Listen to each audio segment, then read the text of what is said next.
During our proceedings on Thursday,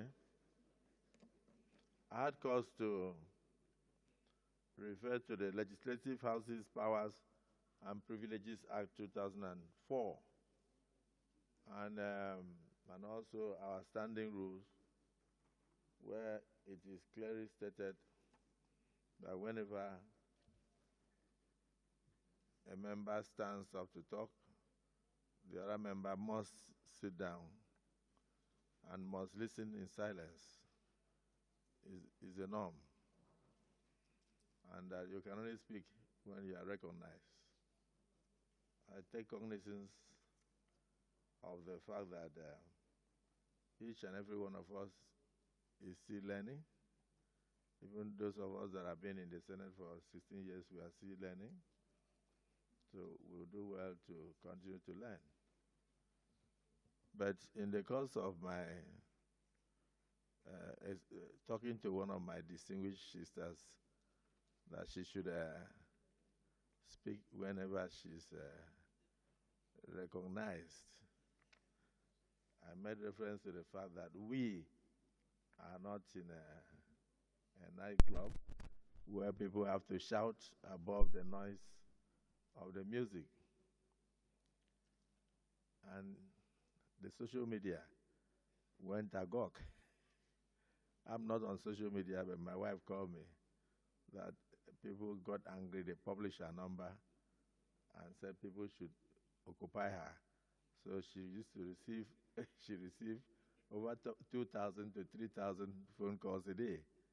And then I tried to on one of my phones. I realized it was in the public. In fact, the phone crashed after about 3 hours. So I am very happy with the interest generated by Nigerians in what goes on in these chambers, because we are here to cater for their interests. And so for them to be so interested in what goes on here means that we are connecting with the people directly. And it would have been terrible if we were doing all this work and the people were not even aware of what we are doing. But the communication was totally misunderstood. Instead of taking it for the nature of what we said, that you should not shout when you are talking and not and speak when you are recognized, they went into private abuses. I don't want to say what they did to me, because what they did to me, I think I don't merit it. I was telling DSP that it's even the one they should be talking to, because in my tradition, we marry only one wife. So they listed so many wives on social media. And at the end, it will look as if the Senate president had or has so many wives. When indeed, I'm reporting to my colleagues, I have only one. And I'm satisfied with that one. And she's a beautiful and loving woman. I will not intentionally denigrate any woman. I have a wife, I have 4 daughters.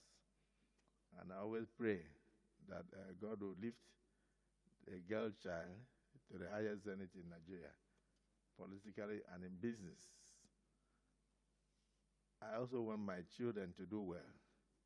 So, distinguished Senator Natasha, I want to apologize to you if you felt offended.